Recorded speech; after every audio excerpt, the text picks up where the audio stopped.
Olá, eu sou Jonathan Xavier, estou como professor na disciplina Teorias da Aprendizagem e Cultura Digital. Essa é a nossa segunda aula gravada, conforme eu tinha dito para vocês no nosso plano, na nossa primeira aula também, né? Essa segunda aula, ela vai ser disponibilizada aqui no YouTube, né? Como eu estava falando para vocês na nossa primeira aula. E a partir dessa segunda aula que nós estamos aqui disponibilizando agora, vocês vão lá no fórum e debatem, né, sobre o que vocês pensam, o que vocês detectaram de interessante aqui nessa fala, se foi relevante, e esse segundo fórum, ele vale um ponto, né, como eu estava falando para vocês, tudo bem? Então, colegas, essa segunda aula que nós vamos trabalhar hoje aqui, nós temos aqui Cultura Maker e Educação, e IA na educação também, né? Então sejam muito bem-vindos e bem-vindas. Eu espero que esse vídeo possa acrescentar novos debates, novos diálogos e novas possibilidades dentro do que a gente já vem debatendo dentro da disciplina e da nossa primeira aula também. Então fiquem muito à vontade para interagir com a gente lá no fórum da disciplina ou aqui também no canal do YouTube. A gente se comunica e tenta fazer a melhor forma de interação aqui, mesmo nós estamos à distância, a gente também usa as tecnologias para interagir e para criar uma nova possibilidade de aprendizado, não é verdade? Então, fiquem muito à vontade. Vamos iniciar falando um pouco de cultura maker na educação e na IA. Então, essa videoaula, ela tem um conteúdo programático. Primeiro, a gente vai ver o que é a cultura maker, as características da cultura, os 4 pilares da cultura maker, que é interessante também. Cultura Maker para educadores, as soft skills, que são temas extremamente relevantes dentro da cultura maker e da cultura digital, tá? E, por fim, a IA na educação, que é um tema que está muito em voga, mas a gente sempre precisa estar atualizando nossos conhecimentos sobre isso e relevando algumas situações, tudo bem? Então, colegas, primeiro, deixem aí nos comentários para ver o que vocês pensam que é cultura maker, o que vocês pensam que é as soft skills, a educação, dentro desse contexto da IA. Claro que tem muita novidade, muita coisa interessante acontecendo para que a gente possa chegar nesse nível de cultura digital e de tecnologia que a gente está vivendo, tá? Vocês já devem ter ouvido isso há muito tempo, né? Mas é meio que impossível a gente não falar de cultura digital e não falar da educação tecnológica no contexto que a gente vive, tá? Alguns aspectos teóricos. Então, a cultura maker, tá? Ela é baseada principalmente nos fundamentos do construcionismo do Papert. Então, quando ele fala, esse que está aí na foto é o Simon Papert, né? Então, a gente vai falar um pouco sobre educação baseada em competências, como pensamento criativo, resolução de problemas, comunicação, cooperação e colaboração. Então, a cultura maker, ela entende que esses pilares são super importantes para que a educação tenha um novo rumo, para que ela tenha um novo rumo mais criativo, mais inovador, não apenas baseado na transmissão de conhecimento, como a gente já sabe que é um dos fundamentos da educação tradicional, tá? Então, Papert, ele defendia a ideia de que os alunos aprendem melhor quando constroem seus próprios conhecimentos, através da experimentação, da exploração, e uma das suas frases mais famosas é: aprender é inventar. Então, o Papert, ele é, sim, um dos fundadores, o teórico que fundamenta muito do pensamento da cultura maker, porque quando a gente inventa, quando a gente cria, quando a gente resolve problemas a partir da nossa criatividade, e do mão na massa mesmo, tá? A gente inventa, a gente cria e a gente inova. Então, a cultura maker, ela tem essa proposta do pensamento criativo, da resolução de problemas, da comunicação. Então, geralmente, a gente observa o seguinte, né? A gente já cria muito com os estudantes na sala de aula. Então, geralmente, a gente já está fazendo a cultura maker acontecer. Quando a gente faz uma maquete, quando a gente faz um protótipo, quando a gente faz um produto. Então, geralmente, a gente já faz essa cultura maker no dia a dia. Hoje ela só está nomenclada, com a nomenclatura mais definida, né? É o que a gente pensa e é o que a gente também faz nas escolas, tá? Então, o Papert, claro que tem outros teóricos, mas eu trago o Papert aqui porque ele é realmente um expoente, um diferencial para a cultura maker. Aproveitem aí que você está no YouTube, conta para a gente aí quais são os projetos de cultura maker de mão na massa que você tem feito na escola ou no seu trabalho, se você não estiver atuando como docente nesse momento, tá? Então, Papert, trago ele como uma fundamentação teórica importante e relevante dentro do aspecto da cultura maker. finalizando aqui, né, sedimentando mais a nossa discussão, então a cultura maker é uma abordagem que incentiva os estudantes a criarem com as próprias mãos. A ideia é que eles consigam modificar, consertar, construir objetos usando seu potencial criativo. Então, o intuito da cultura maker é colocar realmente a mão na massa, tá? O estudante como protagonista. Então, esse conceito, ele possibilita foco na resolução de problemas e inovação na prática pedagógica. Então, todas essas observações, essas possibilidades que a gente observa dentro da cultura maker, ela traz para a gente um novo tipo de aprendizado. Por exemplo, ao invés do estudante só ler um livro, ele vai, observa a realidade, constrói um produto, um protótipo, ou algo físico, para solucionar aquele problema da realidade. Então, a partir do momento que ele põe a mão na massa, as atividades e as possibilidades, elas se expandem, fazendo com que ele se torne protagonista do seu conhecimento, tá? Então, quando a gente fala de cultura maker, não é apenas eu ir lá e fazer, né? Mas eu fazer com intenção, com reflexão e com novas abordagens para que ele possa refletir e não apenas reproduzir. Tá? Então, faça você mesmo, né? Do inglês, do it yourself. Então, não é um conceito novo, tá? Ele tem as suas origens lá no movimento punk da década de 70. Então, o movimento punk, ele vinha com essas questões de consertar objetos ao invés de comprar novos. Ou então, dar novas caras às peças de roupas, por exemplo, né? Então, os punks da década de 70, eles consertavam roupas, consertavam objetos ao invés de comprar novos. Então, essa maneira de lidar com o consumo, de consertar ao invés de comprar algo novo, ele dava vazão à criatividade, à autonomia nesses processos de criação, tá bom? Então, assim, o movimento punk, e até mesmo um pouco dos hippies, eu me arrisco a dizer, lá dos 70, eles foram precursores do conceito do it yourself, do faça você mesmo. Então, foi sedimentado dentro dessa realidade, tá? Só que hoje a gente não vive mais na época dos punks, né? Nem dos hippies. Quase não se tem mais. Então, hoje com a internet, as distâncias se encurtaram, as formas de comunicação se modificaram. Então, a tecnologia ela deu uma nova abordagem para a cultura maker, porque hoje a gente consegue construir não só coisas físicas, mas produtos virtuais.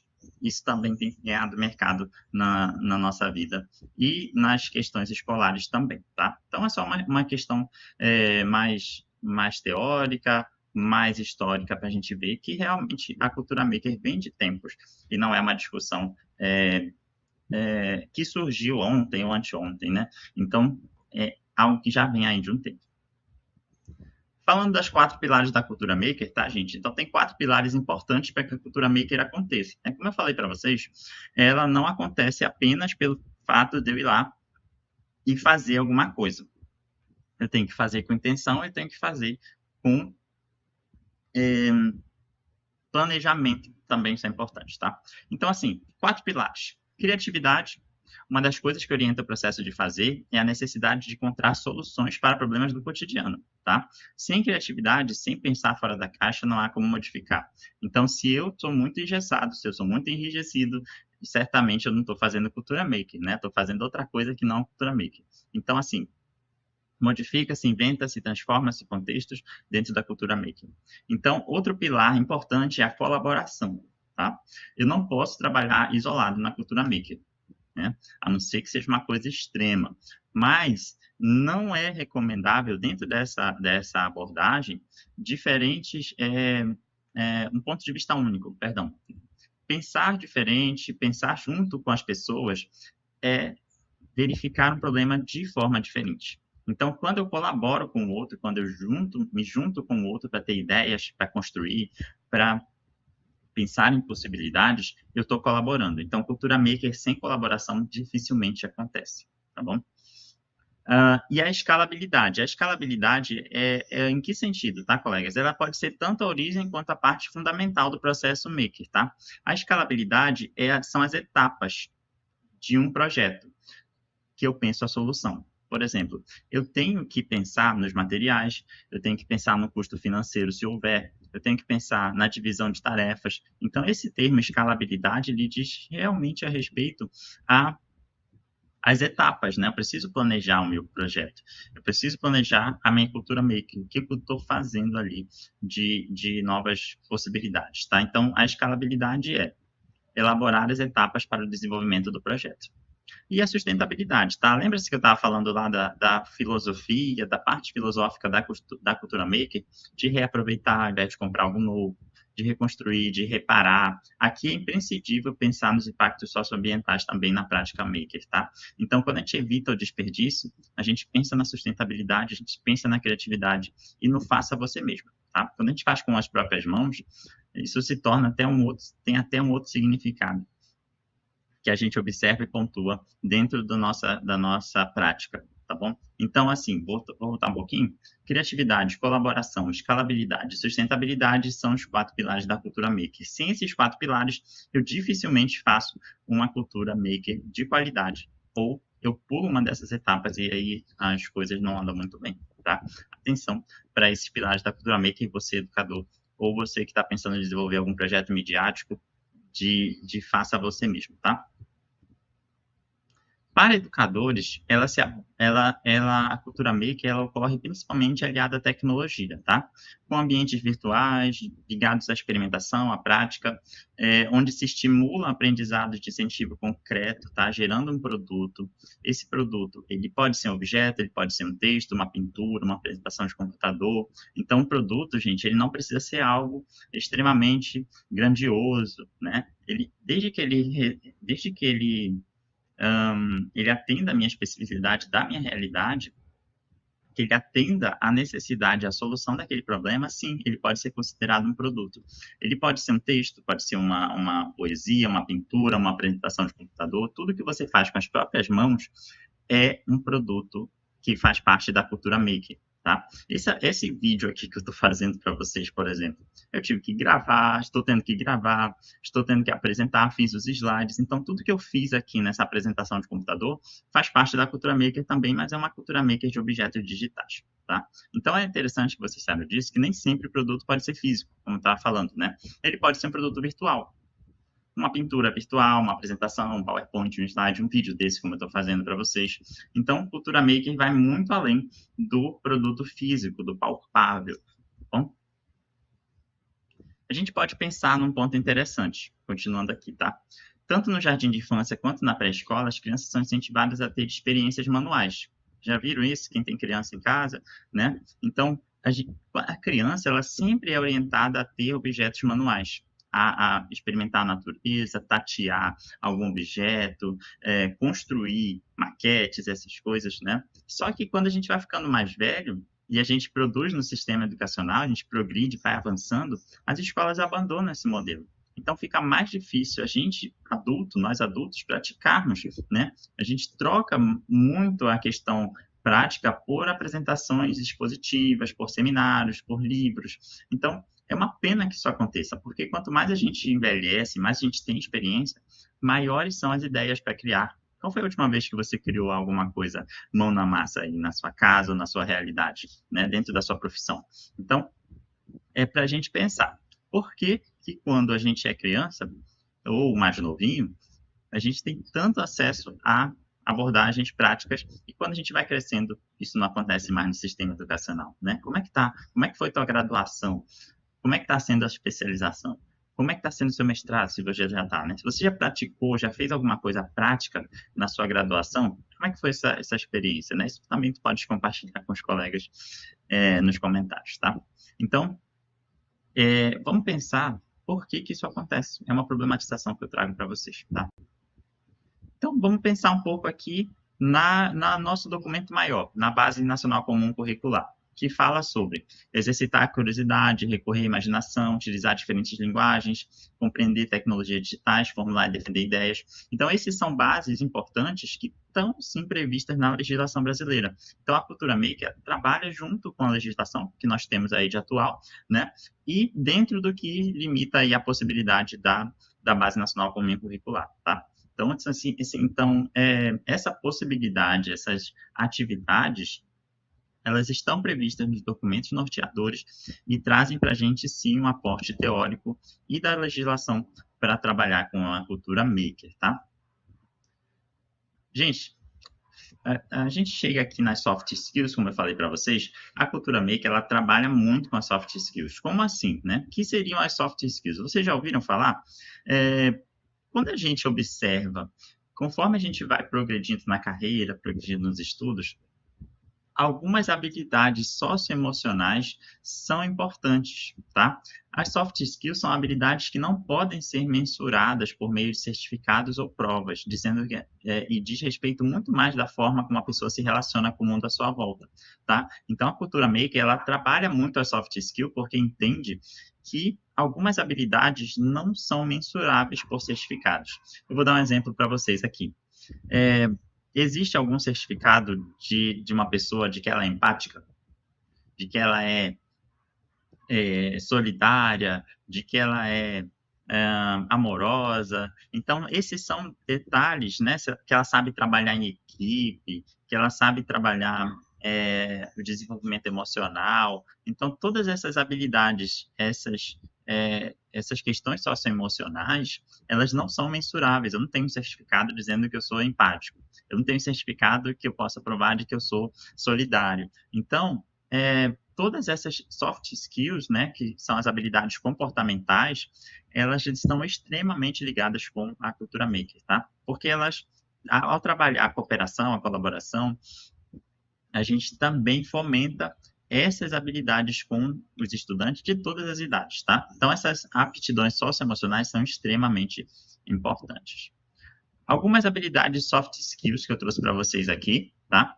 As habilidades comportamentais. A primeira delas é a comunicação. Conversar com os colegas de trabalho, evitando conflitos, eliminando ruídos de comunicação. A liderança, né? Qual é a diferença do líder para o chefe, né? O líder, ele inspira e motiva equipes a entregar resultados, tá? E ele sabe quando servir de exemplo. Então, assim, cobra desempenho sem constranger o time. Então, a liderança é diferente da chefia, né? Vocês já devem saber disso, porque já devem estar atuando nos ambientes corporativos, aí, nas escolas, enfim, né? Flexibilidade e resiliência também é uma habilidade comportamental exigida. Ela trabalha a capacidade de se adaptar e continuar mesmo diante das mudanças de cenário. A gente não tem como prever tudo o que acontece na nossa vida, não é verdade? Então, diante de tempos difíceis, a gente precisa ser flexível e resiliente, tá? Dentro do projeto que a gente desenvolve, nem tudo vai sair como a gente quer, na verdade? Então, essa habilidade, essa capacidade de se adaptar é uma soft skills, né? A gente não pode ter tudo que quer na hora que quer, tá? Então, flexibilidade e resiliência, extremamente importante. Trabalho em equipe. Cooperar com colegas de trabalho. A gente sabe que nem sempre a gente trabalha com pessoas que a gente gosta, né? Mas lidar com o diferente e respeitar o diferente é uma contribuição que é um interesse coletivo. Então, se eu trabalho em equipe, eu acho que é uma das coisas mais difíceis, né? Para a maioria das pessoas, é tolerar o outro, trabalhar em equipe. Então, isso é importantíssimo, tá? Criatividade, capacidade de inovação, de pensar fora do status quo, né? de apresentar soluções diferentes para problemas antigos. Isso é importante. A criatividade, ela se exerce na coletividade. Tá? E a proatividade é a capacidade de arregaçar as mangas. Então, eu não posso ficar ali parado com as minhas mãos, os meus braços cruzados diante do problema. Eu preciso ser uma pessoa proativa. Mas um proativo que apresenta resultados e não atrapalham a produtividade, tá? Então, a proatividade é diferente da pessoa ser intrometida. Então, toda vez a gente observa dentro do que vem a nossa habilidade, tá? Dentro do que vem a nossa possibilidade, de que a pessoa proativa, ela está totalmente dentro das abordagens da cultura maker. Empatia, já falei aqui bastante sobre ela, tá? Se conectar com os outros, entender a abordagem, pensamento crítico, questionar métodos, identificando problemas, mas não é o pensamento crítico daquela crítica negativa, tá? É sempre crítica construtiva, a crítica que nos eleva, que mostra novos caminhos para seguir, tá? E uma atitude positiva, acho que não é não faz mal a ninguém enxergar o mundo de modo motivado, de modo otimista, focado nas possibilidades de acertos e não nos erros, tá? E aprender com os erros. Claro que vai ter erros em tudo, né, gente? Mas aprender com os erros e manter esse foco importante é essencial.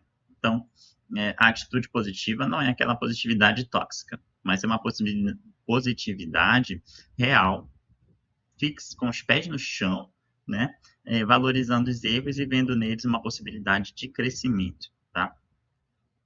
Fechando, colegas, assim, como eu estava falando para vocês, as soft skills, elas são esses nove atitudes e competências que a Cultura Maker proporciona para o estudante. Tá? A partir do momento que a gente está desenvolvendo um projeto coletivo, um projeto dentro das abordagens de metodologias ativas, a gente também traz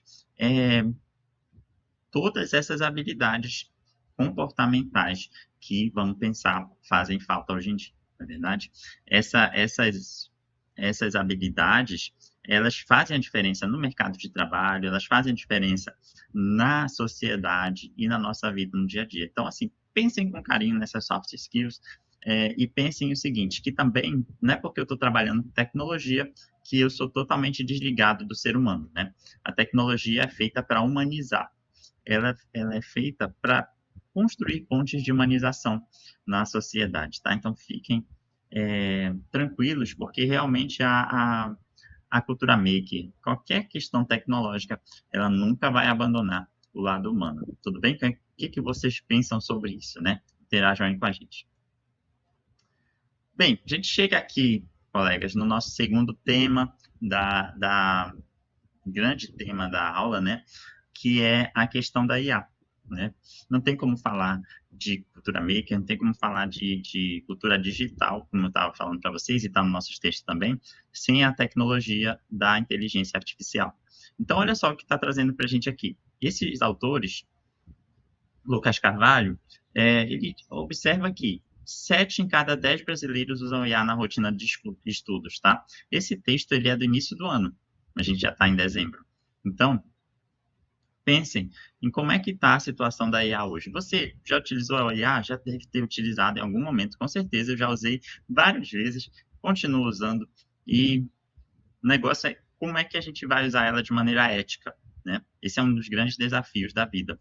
Então, 7 em cada 10 brasileiros usam IA na rotina de estudo. A gente não pode mais fugir disso, tá? Dentro do que a gente observa da realidade tecnológica, da cultura digital, a IA realmente veio para ficar e ela é uma revolução, tá? Então, a inteligência artificial é a capacidade de uma máquina que uma máquina tem, perdão, de reproduzir competências semelhantes às dos humanos, como é o caso da raciocínio, da aprendizagem, do planejamento e da criatividade. Então, esses tipos de competências, eles são muito reproduzidos pela IA, né? Tentam reproduzir, claro que não tem a fidelidade do pensamento humano, mas ela tenta. Vou dizer que não tenta, né? Então, assim, aí tem uns filmes legais, caso vocês queiram assistir, fiquem à vontade. São sugestões mesmo para quem gosta dessa temática e quer refletir um pouco mais sobre isso a partir das possibilidades, tá? Então, e a capacidade da máquina de tentar reproduzir competências semelhantes às humanas, tá? Gente, aqui eu trouxe para vocês porque muita gente pensa que a IA pode não ser o caso de muitas pessoas aqui, tá? Mas grande parte do povo pensa que a IA surgiu com o chat GPT. E na verdade não, né? Vocês devem saber bem disso, porque já estão aí nesse curso de especialização de mídias e já devem saber disso há muito tempo, tá? Então, assim, a IA, o que a gente tem de histórico aí? Desde 43, quando surgiu o primeiro neurônio artificial, a proposta ainda, né, como está aí, se debate sobre a IA, né? Avançando para 1950 com o teste de Turing, o Turing é o Alan Turing, que é o pai da computação, né? Ele é o teórico pai da computação. Ele avaliou a inteligência de uma máquina pela primeira vez lá em 1950, e também o Alan Turing é o pai do que nós chamamos hoje de computador, né? Então o filme dele é fantástico, caso vocês queiram, né? Já sugeri lá no anterior, que é o jogo da imitação. Então, Turing é o pai da computação e ele avaliou a inteligência de uma máquina lá em 1950, tá? Porém, colegas, o termo inteligência artificial ele surge pela primeira vez em 1956, tá? Nos artigos e nos livros. Então, antes de 56, não se tinha uma definição muito clara do que seria, né, a IA, mas em 56 a gente surge esse termo utilizado pela primeira vez nas teorias. Então, em 66, nós temos aí a ELISA. A ELISA, ela é o que nós temos aí de registro do primeiro programa capaz de processar a linguagem natural. Procurem na internet sobre a ELISA, tá? Ela é o primeiro, vamos pensar assim, eu costumo pensar que ela é o primeiro chatbot da história, tá? Porque ela trabalhava com perguntas e respostas, tal qual a gente tem no ChatGPT ou no Gemini, né? Então, a Elisa, ela era uma espécie de psicóloga, né? Ela tratava de problemas familiares e pessoais, mas as respostas dela, é claro, né, gente, em 66, muito limitadas para o que a gente tem hoje, então não tem como comparar, mas ela entra pela história como o primeiro chatbot da história, podemos dizer assim, né, porque ela trabalhava com perguntas e respostas, tá? Procurem sobre a Elisa, tem umas fotos dela bem legal na internet. Então, em 97, nós temos aí uma máquina IBM, da empresa IBM, né, que é uma empresa de tecnologia. Ela derrotou o campeão mundial de xadrez em 97. Em 2011, outra máquina IBM derrotou o Manzi em um jogo de habilidade. E em 2022, surge o modelo DALL-E, criando imagens detalhadas, tá? O que a gente tem hoje em relação aos vídeos, em relação às imagens feitas por IA, que né, é muito, muito difundido, às vezes a gente já sabe, não sabe o que é IA, não sabe o que é real, então é daí para frente, gente. A gente tem que ter uma capacidade crítica muito grande para o que a gente está vivendo hoje em dia. Então, aqui nesse QR Code que eu deixei para vocês, ele leva uma linha do tempo mais detalhada, tá? Uma linha do tempo com mais fatos, mais contextualização histórica do que essa que eu trouxe aqui para vocês, que foi uma maneira reduzida, tá? Uma maneira reduzida. E lá também tem imagens. Então, lá tem mais imagens. Então, essa arte foi feita com muito carinho para que vocês possam aí mergulhar nessa história da linha do tempo da IA, né? E saber que ela não é um assunto de hoje, né? Ela é um assunto que já vem de um tempão. Ela só se popularizou com o ChatGPT e com o Gemini, tá? Mas ela já é de um tempo aí bem superior ao que a gente pensa, né?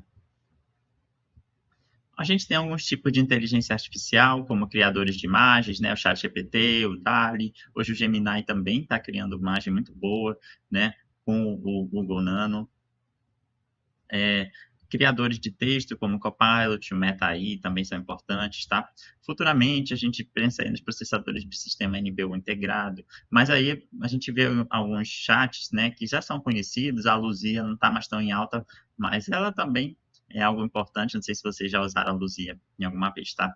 O Midjourney também está aí no mercado, mas aí o Google com o Gemini está chegando com tudo, né, na geração de imagens que o ChatGPT também já traz para a gente, beleza?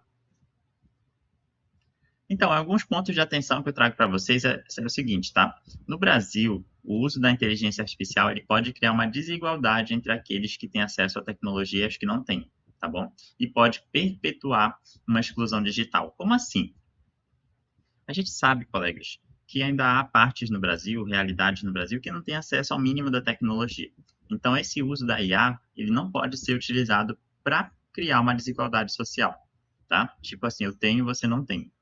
Na verdade, ele deve ser um instrumento de emancipação, de acesso à tecnologia. A gente luta muito para isso, né? Para que os estudantes, os professores tenham acesso aí a tecnologias boas, para que a IA chegue a todo mundo da mesma qualidade. Tá? Então, a gente não pode utilizar isso para perpetuar uma exclusão educacional que já é bem gritante em muitas realidades brasileiras, tá? Plágio. Então, isso também tem várias palestras na internet sobre isso, tá? Mas a gente não cansa de falar. É comum que os estudantes façam pesquisas, expirem em textos, mas é interessante que a gente consulte os professores, que a gente já utilize essa IA para alavancar nossas possibilidades e não para fazer o copia e cola, tá?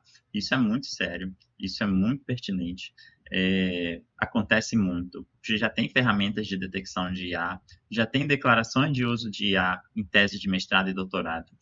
e na especialização também, vocês estão chegando aí no TCC, né? Isso é importante. Nunca é tarde para falar sobre isso. Eu tenho certeza que vocês já estão bem informados sobre isso, tá? Então, desenvolvimento de habilidades essenciais. Com o avanço da IA, os estudantes podem acabar tendo deficiências como o desenvolvimento de habilidades necessárias para o aprendizado. A gente observa, colegas, em alguns estudos, principalmente na área da pedagogia, na área da educação de maneira mais ampla, né, que os estudantes de hoje em dia estão perdendo algumas habilidades, como interpretação de texto, leitura, escrita, compreensão, porque já estão acostumados a que a internet interprete tudo para eles. Então, algumas habilidades essenciais estão sendo sim prejudicadas, principalmente na educação básica. Não sei se há algum professor de educação básica aqui, de alfabetização, que observa que as crianças já estão vindo com algumas deficiências de interpretação de texto, escrita e compreensão, principalmente, tá? Por isso, gente, que a tecnologia não é nossa inimiga, mas ela deve, como tudo na vida, ser utilizada com intenção, com parcimônia, tá? Sempre priorizando a interação humana, né? A interação real, face a face, tá? E a falta de contato pessoal, né? A gente está perdendo essa habilidade de conversar, de olhar no olho, de conversar com a família, de perceber que ali tem uma pessoa, né? Então, o contato entre estudantes e professores também é afetado pela IA, não tem como negar, né? Quando foi a última vez que você sentou com a sua família, conversou sem o celular? Né? Isso é uma reflexão que eu deixo. Claro que eu sei que tem gente que faz isso, né? Mas hoje a gente vê muito nos restaurantes, nos ambientes sociais, cada um no seu celular. E não é isso que a gente quer, né? A gente quer a tecnologia a favor da interação. Então, essa falta de contato pessoal é um ponto de atenção a partir da chegada da IA na nossa sociedade, nas nossas convivências, nos espaços de convivência, né? Então, assim, trouxe isso aqui para refletir mesmo, esses pontos de atenção, tá? Vocês precisam refletir, trazer isso dentro do que a gente observa, dentro do que a gente pensa de convívio humano, tá? Então, queria muito que vocês colocassem aí nos comentários, ou então lá no próprio AVA, o que vocês pensam sobre isso, né? Sobre o uso da IA, dessas habilidades. Então, isso é um ponto de reflexão mesmo, tá? Que eu trago para vocês. Porque o papel da cultura digital não é apenas mostrar que existe a tecnologia, mas levar os estudantes a pensar o porquê que aquilo acontece, né? Por que esses fenômenos acontecem e por que eles também interferem no nosso dia a dia. Lembra que eu estava falando lá nos vídeos que a cultura digital ela é um estilo de vida, né? Ela interfere na nossa vida e nas nossas vivências. Então, toda vez que a gente fala de cultura digital, a gente fala também é, de trabalhos, de convivência, de contato, né, de habilidades essenciais. Quem podia imaginar que as soft skills estariam tão ligadas com a tecnologia quanto estão hoje, né, dentro da própria cultura MIC, dentro da própria inteligência artificial? Hoje a gente vive a revolução da IA na educação, né? Então, qual seria o papel do ensino aí? Olha, o meu slide deu uma falha aí, mas dá para entender, né? Qual o papel da IA na educação e no ensino hoje em dia, né? Ela tem o poder de transformar o ensino, mas o seu verdadeiro impacto depende de como o professor visualiza a inovação, tá? Como ele se alinha com a ética. O papel do educador, ele é insubstituível. Então, sempre a gente está buscando novas formas de aprender, mas a IA está aí, mas tudo depende de como você, docente, como você, profissional de mídias, vai utilizar. Com alinhamento ético, com a questão de emancipação de pensamento, né? O papel do educador é insubstituível. Né? Vocês devem saber que quando surgiu a IA, todo mundo questionou o papel do professor, mas na verdade a gente está aqui firme e forte ainda, porque esses debates são extremamente humanos. A gente precisa debater sobre os princípios da IA na educação e no nosso campo de trabalho. Então, ela ensina, ela pode ensinar, mas quem ensina a pensar? Né? A IA é uma revolução tecnológica que pode transformar o ensino, mas precisa dos educadores para maximizar o seu potencial. Então, gente, eu poderia muito bem deixar esses slides lá no AVA, botar um vídeo qualquer da internet, mas a habilidade de quem ensina a pensar, esse papel ainda é nosso, ainda é do professor. Então, essa revolução, ela transforma o ensino, mas ela precisa do educador para maximizar o seu potencial. tá? A IA como auxiliar, né? Como eu falei para vocês. Esse debate que a gente está tendo aqui, mesmo que não seja síncrono, mesmo que seja virtual, com certeza você deve estar pensando sobre isso agora, né? E vai interagir ali pelo chat, pelo AVA. São essas possibilidades que a cultura digital traz para a gente. Então, assim, o educador nunca vai ser substituído, mas ele precisa integrar isso às suas práticas pedagógicas para que ele possa, né, mostrar novas possibilidades e habilidades. Então, hoje em dia, o papel da IA é uma facilitadora, tá? Ela facilita o nosso trabalho. É esse o grande papel da IA. Não é de substituir, mas de facilitar o nosso trabalho. Como assim? Automatizando tarefas administrativas, corrigindo provas, somando notas, personalizando, adaptando o ritmo e estilo de cada estudante, né? Isso acontece muito no AVA, né? E a criação de experiências imersivas, com uma realidade aumentada, enfim, para ensino de qualquer disciplina, né? Coloquei biologia, mas não significa que seja só biologia. Então, a IA, colegas, professores, gestores de mídias, produtos educacionais. Então, a IA, ela vem para facilitar a nossa vida, para automatizar, tá? Então, toda vez que a gente pensa em IA, quero deixar esse recado mesmo para vocês, não como substituta, mas como facilitador, tá bom? Como ela precisa da gente para maximizar o potencial.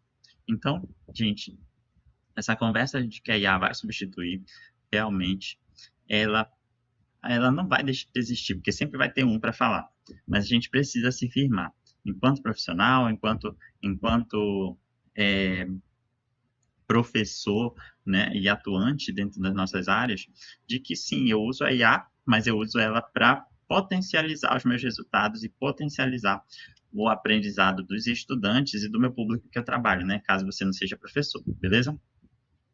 Então a gente chega aqui nas conclusões, tá? A IA e as pessoas são parceiros. Ela não substitui o educador, mas juntos podemos criar uma educação mais inclusiva. Então, assim, a gente não vai ser substituído, mas a gente também não pode ignorar que ela existe. Isso é importante, isso é relevante. Então, aquele profissional que decide que a IA não existe, que ele vai ignorar aquilo, olha, não vou usar isso e ponto, né? Isso não existe mais. Aquela história do eu nasci assim, cresci assim, não vai dar certo. Então, eu preciso integrá-las para que eu potencialize os meus resultados. E, gente, a educação do futuro ela é colaborativa, tá? É humanos e máquinas juntos, não tem mais como fugir disso.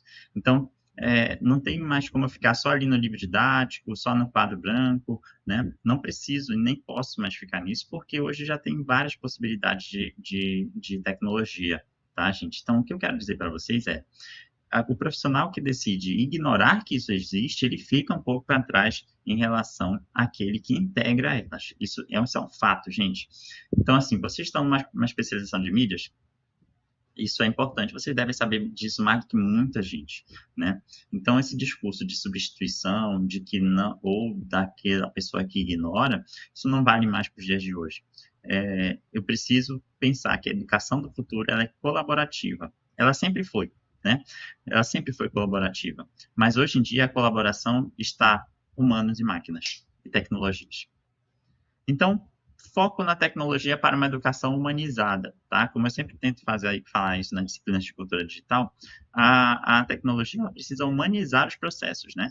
Eu saber que tem alguém ali, que alguém vai me ajudar, que um professor vai me ajudar, que eu preciso utilizá-la para as minhas práticas, para minhas possibilidades, tá? Para potencializar o meu lado humano, né? E para facilitar a minha vida também, beleza? Então, hoje em dia, é educação colaborativa, humanos e máquinas, não posso mais ignorar que isso existe dentro da cultura digital. E a gente vê, voltando um pouco para a teoria da aprendizagem, né, que também é um foco da nossa disciplina, que a gente aprende diversas coisas junto com a tecnologia dentro das teorias da aprendizagem, tá? Então, o recado mesmo é esse, né? Potencializar o meu trabalho pela IA ou pela cultura maker. Gente, fechando aqui a nossa aula, eu trago essa conclusão, tá? A inteligência artificial é uma ferramenta poderosa, mas o coração da educação continuará sendo humano. Então, fechando um pouco, assim, no sentido de reflexão, a cultura maker, a inteligência artificial, ela é poderosa, sim. São ferramentas poderosas, são ferramentas importantes, mas elas perdem o sentido se eu não conduzo e se eu não tenho o lado humano, tá bom? O coração da educação, ele sempre vai ser do docente, ele sempre vai ser ali naquele dia a dia com os estudantes, em como eu posso trabalhar e pensar nas possibilidades de trabalho, tá bom? Pensem comigo, reflitam aí, eu espero que essa aula tenha dado algumas vislumbres de atividades para vocês, de reflexão, a intenção foi essa mesmo, tá? Aqui são as referências, vou voltar ali para o primeiro slide só para a gente fechar, né, esse momento aqui. Então, assim, o intuito desse momento de reflexão foi justamente isso, deixar essa pulga atrás da orelha, de pensar na cultura maker, de pensar na IA, de pensar nelas como possibilidades de aprendizado dentro da cultura maker, tá? Dentro da cultura digital também, né, que é a nossa disciplina. E pensar que cada um aprende de uma forma diferente, né, como a gente viu nas teorias da aprendizagem. Mas, como o docente aproveita isso, como ele trata disso nas suas aulas, é o diferencial. Gente, como eu falei para vocês, o diferencial do profissional hoje em dia é como vou usar a inteligência artificial, como vou utilizar a cultura maker, as soft skills, né, que a gente falou também, para potencializar o aprendizado do estudante, para potencializar o meu trabalho, para potencializar as minhas práticas, independente se você for professor ou não. Então, a gente finaliza e agradeço muito a quem ficou até o final, a gentileza, tá? Foi muito bom passar com vocês essa disciplina. Lembrando, né, que se você tem interesse em pesquisar sobre IA, sobre metodologias ativas, cultura maker, fico aí à disposição para debater com vocês, né? E fiquem bem à vontade para entrar em contato, para conversar, estou sempre à disposição. Deixem aí os comentários no YouTube ou lá no Ava, a gente recebe eles todos com muito carinho, tá bom? Meus amigos, minhas amigas, agradeço a paciência, né, de estar assistindo esse vídeo, essa nossa segunda aula. Espero ter proporcionado algum tipo de reflexão positiva dentro dessa disciplina. Fiquem à vontade para entrar em contato. Grande abraço. A gente vai se falando lá pelo Ava. Até mais.